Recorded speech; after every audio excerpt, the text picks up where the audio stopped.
আসসালামু আলাইকুম গাইস। আজকে আমরা মূলত কী মাছ পেয়েছি সেটা নিয়ে এই ভিডিওটা। তো দেখতে পাচ্ছেন এটা হলো একটা তেল কুমড়ো মাছ।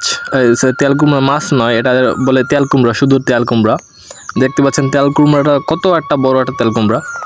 আসলে আমরা চায়না জালে আজকে অনেক মাছ পেয়েছি, ইনশাআল্লাহ অনেক ভালো মাছ পেয়েছি।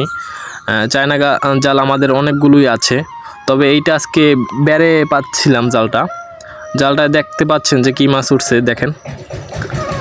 এখানে কিছু মাছ আছে, যেমন চিংড়ি মাছ। আমাদের বর্তমানে জোয়ার এবং ভাটার পানি ওঠে, সেই জন্য আর কি চিংড়ি মাছগুলো বেশি বাজে। আর চিংড়ি মাছগুলো সাইজ অনেক বড়। এগুলো হলো শরিঙ্গা চিংড়ি মাছ।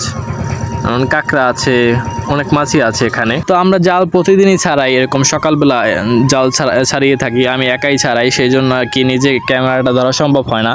আর আমার ভাই ক্যামেরাটা ধরে আছে, ও আর কি সবসময় থাকে না আমার সাথে, সেই জন্য আর কি এরকম ভিডিও দেওয়া হয় না। ইউটিউবে যারা আমাদের ফেসবুক পেজে এবং ইউটিউব থেকে দেখছেন যারা, তারা হয়তো জানেন যে আমি একাই ভিডিও করি এবং একাই কন্টেন্ট বানাই। আমার সাথে কেউ ছিল না দিন, কিন্তু আমার ভাই এসে পড়েছিল, আমার চাচাতো ভাই। ওই এখন ক্যামেরাটা ধরে আছে। ও এখন অন্য জায়গায় থাকতো, বরগুনা থাকতো, এখন আমাদের বাড়িতে চলে আসো। নানা বাড়ি থেকে পড়ালেখা করতো, এখন বাড়িতে চলে আসছে, সেই জন্য আমি একটু আর কি ভিডিওটা বানাইতে পারতেছি সুন্দর মতন।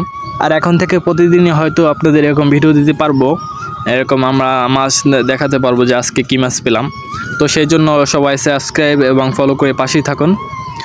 দেখতে পাচ্ছেন আপনারা যে কী মাছ পেয়েছি আজকে। তেল কুমড়া অনেক, দুইটাও তেল কুমড়া বাজছে এবং সাপও বাজছে, সেটা আপনারা দেখতে পারবেন।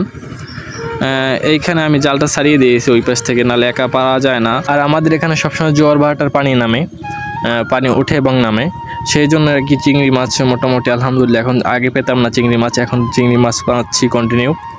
দেখতে পাচ্ছেন এখানে উপরে দেখা যাচ্ছে এটা তেল কুমড়া, বড় একটা তেল কুমড়া। এখানে একটা নয়, দুইটা বড় দুইটা তেল কুমড়া মাছ আছে ওখানে। আর এটা যে জায়গাটা দেখতে পাচ্ছেন একদম বিলের পাশে, একদম একটা বেড়, ছোটোখাটো একটা বেড়, সেই বেড়েই পাচ্ছিলাম এই জালটা। আর কি মোটামুটি ভালোই মাছ পাই আলহামদুলিল্লাহ। আর এখানে দুইটা তেল কুমড়া বাজছে, আপনারা দেখতে পাচ্ছেন তেল কুমড়া, এবং কি সাপও বাজছে এই জায়গায়। আর এই চায়না জালগুলো এমন যে মাছ যেতেই পারে না, একবার ঢুকলে আর মাছ বের হতে পারে না। যে কোনো জিনিস ঢুকলে আর বের হতে পারে না এই জায়গা থেকে, আর কি জালটা থেকে। ওই হলো তেল কুমড়াটা দেখতে পাচ্ছেন, এইটা হলো ছোট তেল কুমড়াটা, এটা হলো একটা ছোটটা। দুইটা বাজছে একসাথে, দুইটা বাজছে, আর এটা হলো ছোট, আর এটা মারা গিয়েছে। চিংড়ি মাছ খাইতেছে দেখতে পাচ্ছেন, এটা চিংড়ি মাছ মুখে আছে ওইটার। আরেকটা আছে, ওটা ফেলে দিয়েছি। আর একটা আছে, এটা বর্তমানে জেতা আছে, জেতা দেখতে পাচ্ছেন, এই লড়তে আছে, এইটা জেতা আছে। এগুলো মূলত মাছ খায়, চিংড়ি মাছ খায়, সেই জন্য আর কি মাছ দেখেই মনে হয় ঢুকছে জালের ভিতরে। এটা অনেক বড়,